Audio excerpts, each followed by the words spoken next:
اویس قرني په غره کې اوسېده، چیلې او ګډې ساتلې او غره کې واورېده چې الله په دې مکه کې یو معشوق پیدا دی. اسمان ته وکتل، خدای ما په ایمان راوړی دی او یا الله د هغه نه نن نه زه په هغه بیا نه یم. چا ورته غره کې ووایي چې هغه تا چې په ایمان راوړی و د احد په جنګ کې ته یو غاښ مات شوی، نو امبول یې راواغسته، ځان نه یې غاښ وویستو. اړه کې خیال وکړو چې هسې نه چې د هغه پاس غاښ مات شوی یو ما لاندې وویستو، نو پاس نه یې وویست. بیا یې اړه کې ووایي چې هسې نه چې د هغه د جام نه غاښ مات یو ما دا وویستو، نو بل یې د جام نه ځان نه وویست. اړه کې خیال راغی چې پته نه لګي چې زما د معشوقې کوم غاښ مات دی، خو راشه ټول ځان نه وباسه چې هغه مات په خپله پکې راشي. رسول الله صلی الله علیه وسلم چې وفات کېده وصیت یې وکړ. حضرت عمر ته وایي چې زما د وفات نه وروستو دا زما جوبه واله او دا په هغه غره کې یو اویس قرني اوسېږي، دا غلی یوسه. عمر فاروق د وفات نه وروستو جوبه چې یوړه، اویس قرني ورته ډېر وژړل. ورته ویې څه عمل دې کړی دی چې د پیغمبر پړه کې ته دومره خوښ وې؟ نور مې هېڅ نه دي کړي، او دا مې اورېدلي چې زه په چامین یم یو غاښ یې مات شوی دی، نو ما دا ټول وویسته چې زما د محبوب یو نه چې زما ټول نه یي نښت. دې ته وایي نظام اسلام، دې ته وایي نظام اسلام. یو ښځه راله او شکایت یې وکړ چې عمره دې خوا راشه. عمر فاروق ورته راپاڅېد او لارې له ورته راغله. نظام اسلام درته ښیم. په منبر ولاړ دی، خطبه وایي. یو غلام راپاڅېد او د ګریوان نه یې ونیو، منبر نه یې لاندې راکوز کړو. ورته یې ولې بچیا؟ وی دا د پیغمبر منبر دی، ته په دې خطبه نه شې ویلی. په دې به هغه څوک خطبه وایي چې په چا کې عدل او انصاف. ته ظالم یې. وی چې ولې؟ وی په مال غنیمت کې څادرې راغلې وې، ما هم تې کمیس جوړ کړی او تا هم تې جوړ کړی، زما کمیس لنډ دی او ستا اوږد دی، معلومیږي دا چې تا ځان له دوه څادرې ساتلې، نو تا امیر المؤمنین نه یې، ته ظالم یې. حضرت عمر لاندې ولاړو، دنیا ناسته ده په مسجد نبوي کې، او زه یې راوغوښتو چې بچیه زما دا کمیس اوږد ولې جوړ دی؟ پلاره ما یو خپل څادر هم تاله درکړی. چې غلام ته دا خبره وکړه، ورته یې زه اوس وخېږه منبر ته خطبه شروع کړه. دې ته وایي نظام اسلام. چې امیر المؤمنین ته وایي چې عمر فاروقه دې فرش په منډه وله راغی، ماشوم یې غېږ کې دی. ورته له عمره په دې مې پویه که چې دا قرآن یوازې زمونږ دپاره قانون دی او که ستا هم دی. عمر فاروق ورته دا هر چا دپاره دی، هر چا دپاره، هر چا دپاره دی. وی زما دا غېږ کې ستا امانت دی، ستا زوی ما سره زنا کړې، دا د هغې نه پیدا. وی چې ښه دی. وی زه بیبي په مخه دی ښه. کور ته راغی او زوی د سر نه راونیو، دیوال سره یې ډغرې ورکړې او جلاد یې راوغوښتو. وی زما قانون دا دی د قرآن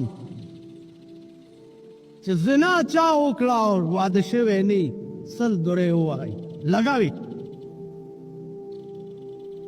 جرګې وویلې چې عمره ستا دا زوی قرآن ډېر مزېدار لولي، خدای دپاره معافې که.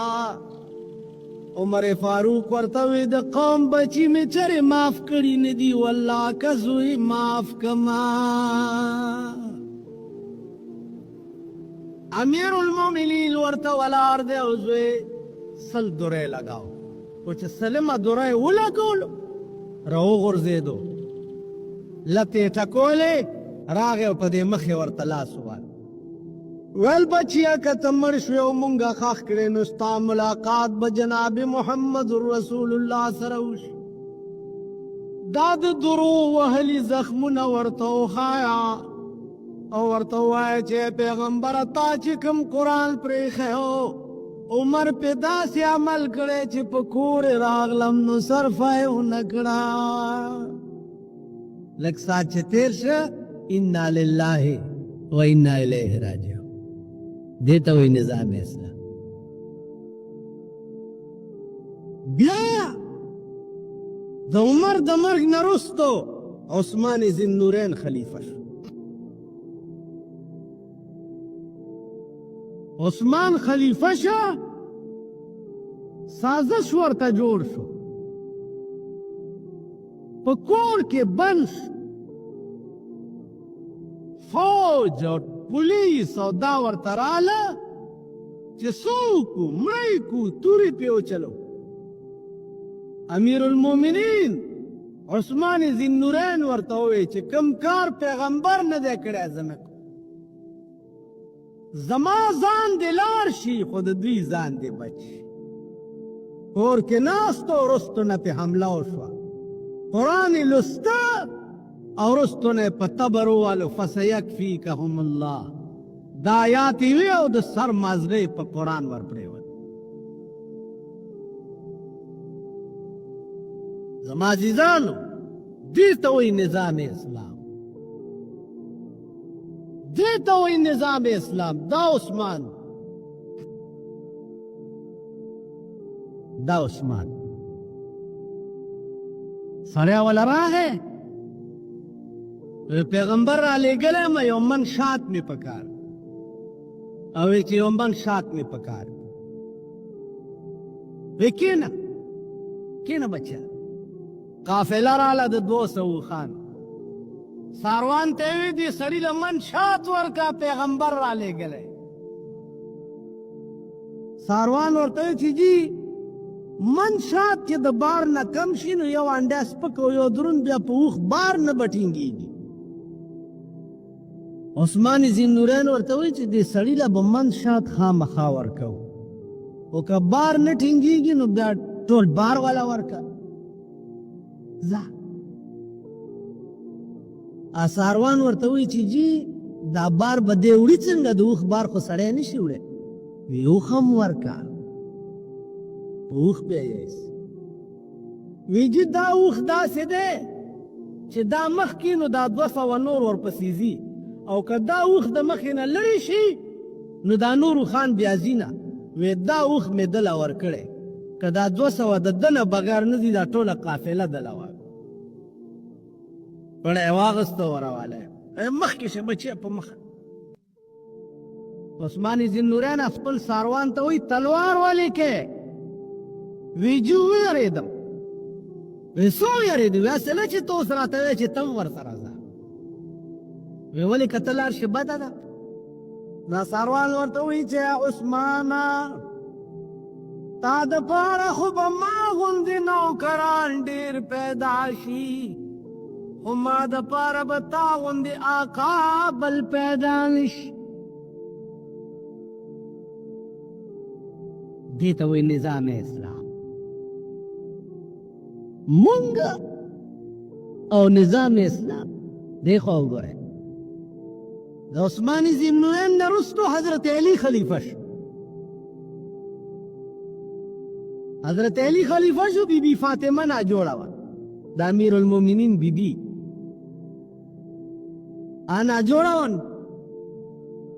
حضرت عثمان دا حضرت علي انا راغستی دی چې بی بی فاطمې ته وړو لار کې یو ملنګ پروت دی ملنګ ورته وایي علي ته چې دا انار ماله راکړه وی واله ورته داسې نه علم دلې کښېنه دا انار سپین کا دانې ترې وباسه ماله لږې لږې خوله کې راکوه زه ناجوړه چې دا خلاصې شي ویې خورم خوله راله پاکه که بیا لاړ شم ای علي که دومره خدمت کولی شي ډېره ښه ده کینه انار دې وړه ویل ولې نه شم کولی کېناستو انار سپینولی شروع لږې لږې ورکوه چې خلاص شو انار حضرت علي په دې خپله لمن دغه تړي خوله پاکه ویل بس ویل او بس کور ته لاړو بي بي فاطمې ته وایي بي بي تاله مې انار راوړو خوله دې پې کوه ته بې والې و لار کې یو داسې چلو شو بي بي فاطمه وایي الحمدلله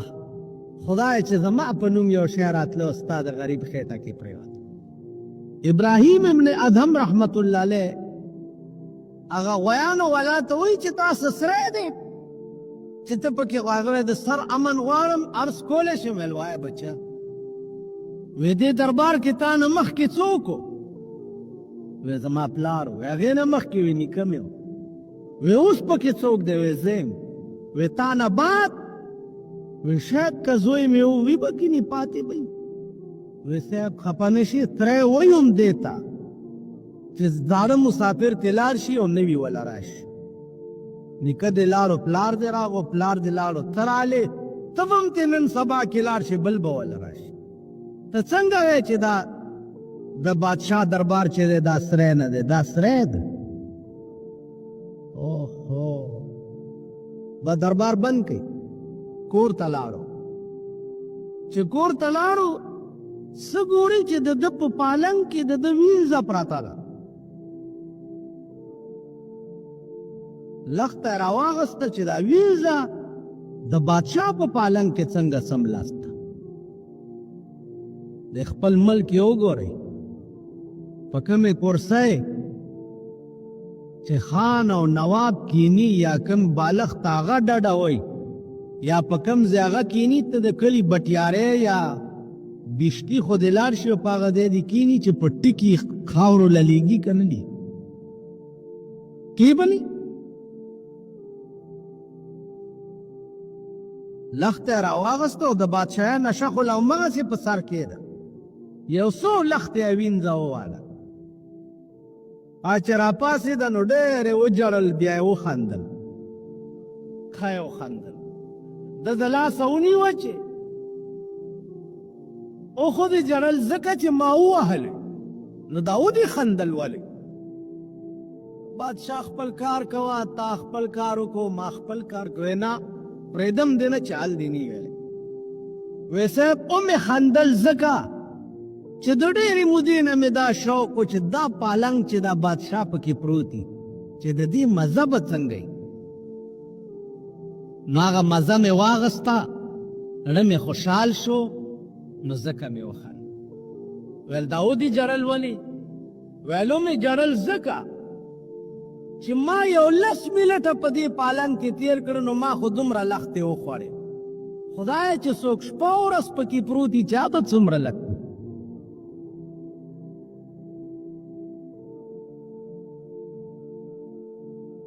عزیزانو بادشاہ وی والله رښتیا دی،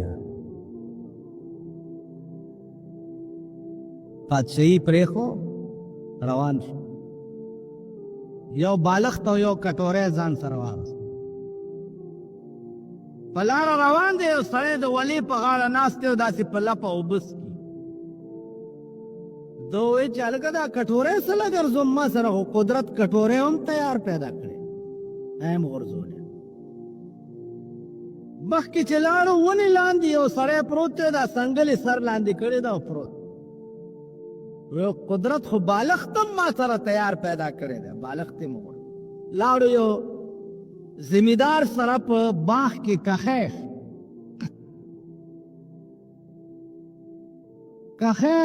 د باغ خدمت کوه او ونو له اوبه ورکوه او دا کوه.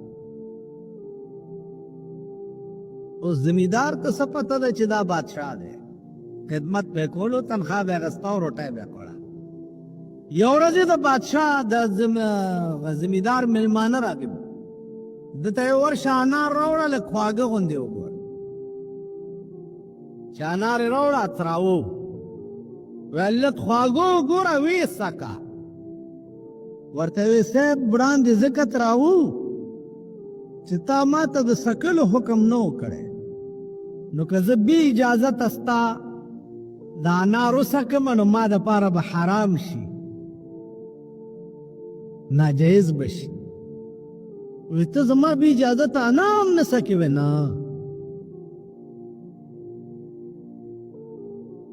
هغه وی ستا تنخوا مې یو په 2 کړه. هغه والا د باغ چابیانې ورکړې، وی زه ستا نوکري نه کوم. وی چې ولې؟ وی اوس درته پته ولګېده چې دا ایماندار دی، نو لږ لیاز به مې ساتي، کار به را باندې نه کې. نو چې کار را باندې نه کې او تنخوا علمه، نو بیا به م حرام وي.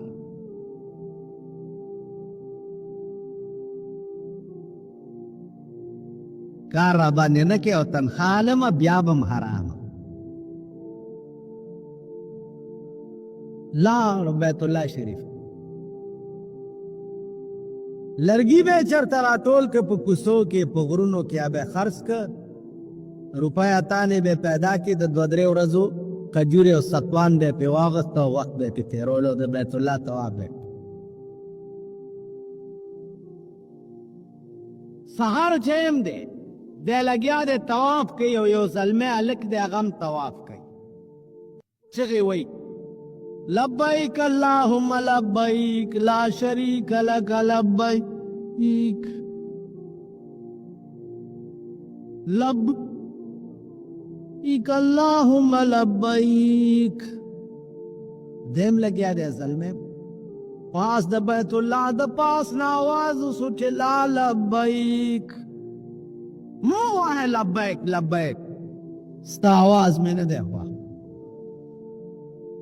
ابراهیم ابن ادهم رحمت اللہ علیہ گھبراؤ شو چې یا الله دا څه زلمی نه تپوس کوي چې لا لبیک آواز مې واورېدو چې دا ما ته وویلی شو که تا ته؟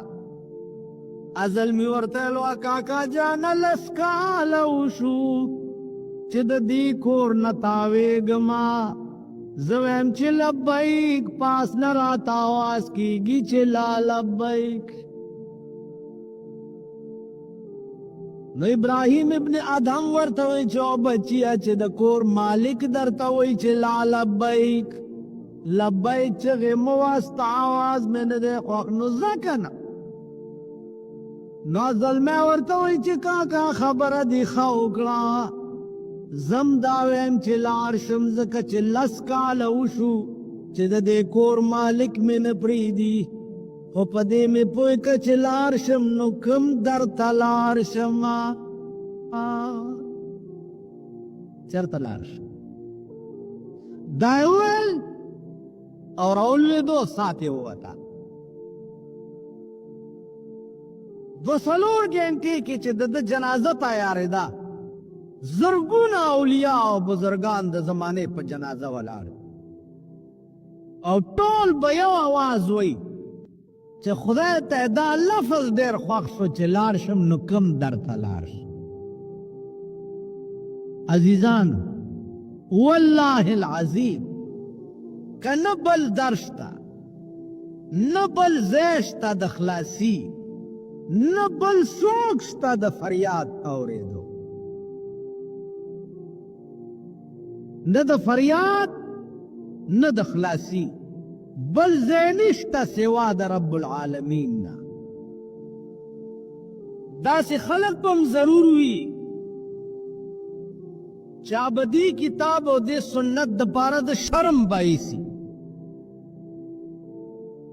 لیکن داسې خلق به هم ضرور وي چې هغه به د دین حقا خدمت کو سکے، چې دین حقا د پاره به سر په تلی کې ایښی او د سر بازی به په میدان کې لګي.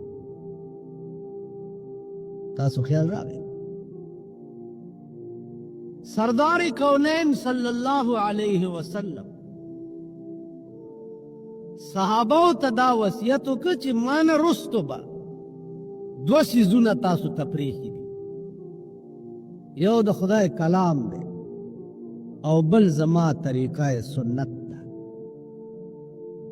که تاسو د خدای په کلام او زما په سنت عمل کولو نو تاسو به چرې نه ګمراه کېږئ، چرې به نه ذلیلېږئ، چرې به نه خوارېږئ.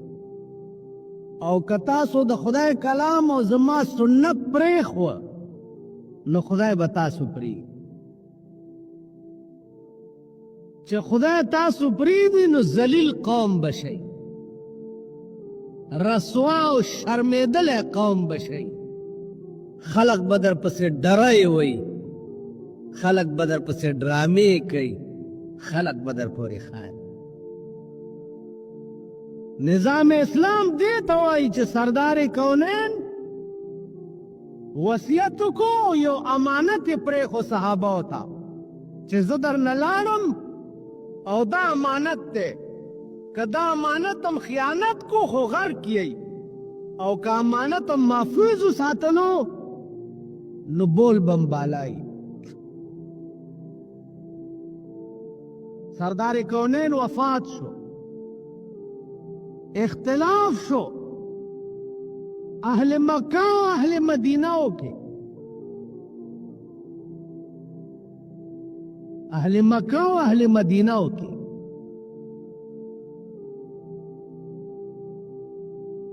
افسوس کوم پاغه خلقو چې خالی پروټه درنه قرآن هیر شو په چیر درنه قرآن هیر شو د یو چرک پاډو کې درنه قرآن هیر شو قرآن خو اصل قانون دی اصل یا ایها الذین آمنوا ادخلوا فی السلم کافہ ادخلوا فی السلم کافہ اللہ وی داخل شئی پا طول اسلام کی داخل شئی پا طول اسلام کی ولا تتبعوا خطوات الشیطان او تاسو تابعداری د شیطان د لارو مکوئ اہل مکہ و اہل مدینہ کے اختلاف پریوت امیر بچو کی دا رسول اللہ نرستو دا مدینہ خلق ہوئی چھے زمون ملک دے زمون وطن دے تاسو دا مکینہ ماجر راغلی ہے تاسو سکار دے امیر بزمون گئی دا مدینہ دا خلق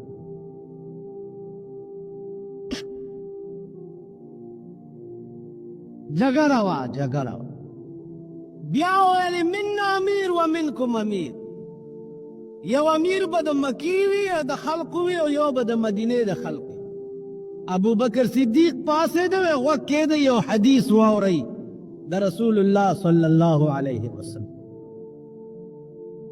یو حدیث واوری قال رسول اللہ صلی اللہ علیہ وسلم الائمت من قریش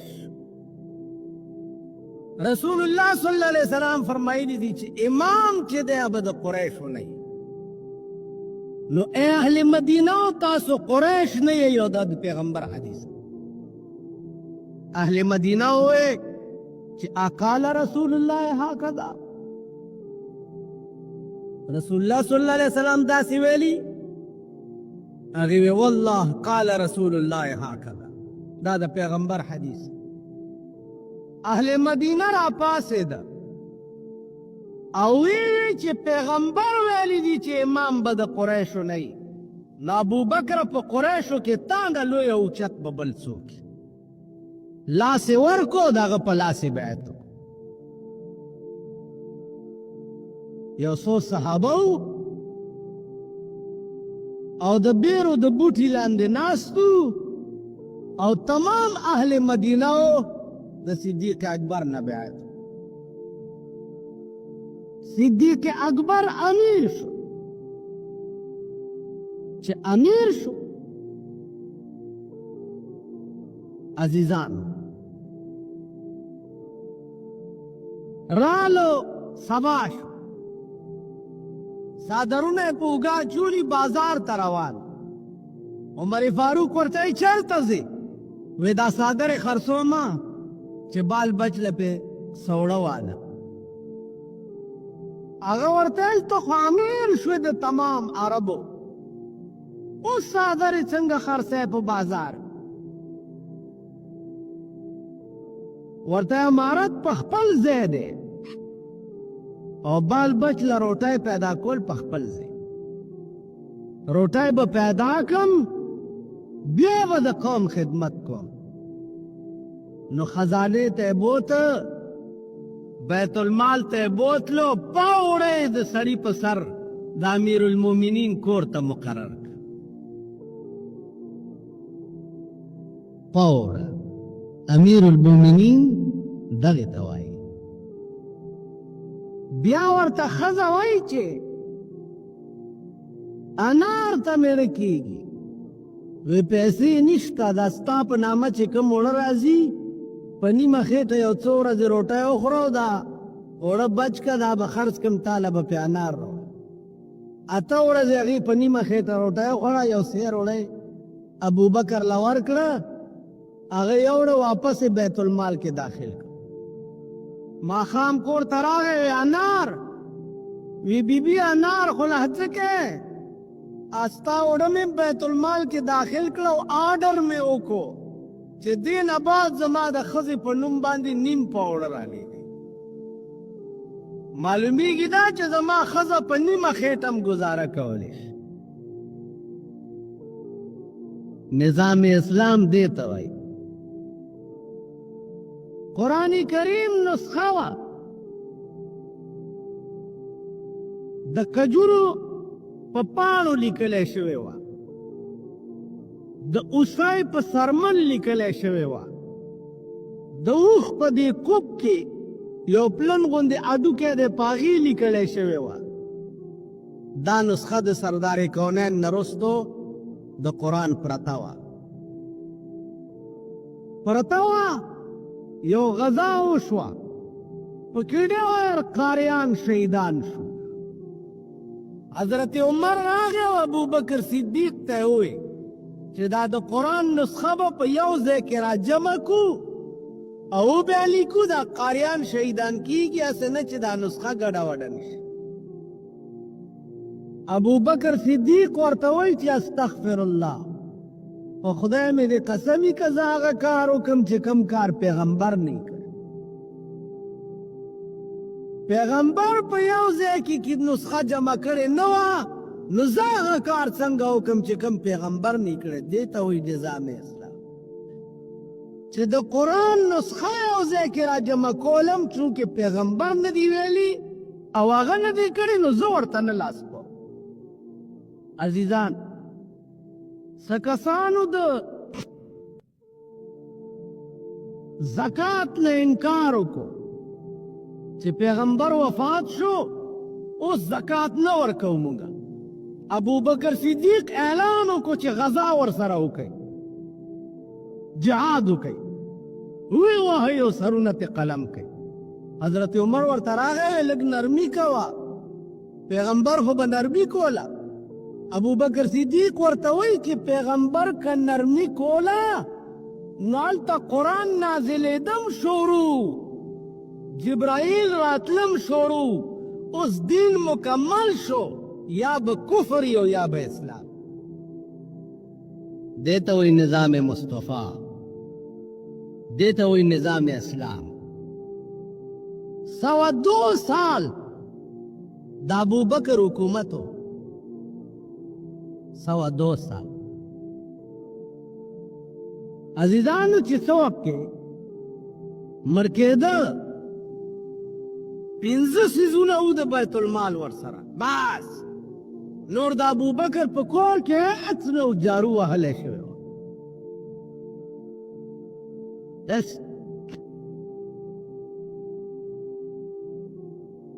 یو اوښه وه چې مېلمه له به د دې پی راوباسي، یو د لرګي کاسه وه چې دې کې به روټۍ خوري،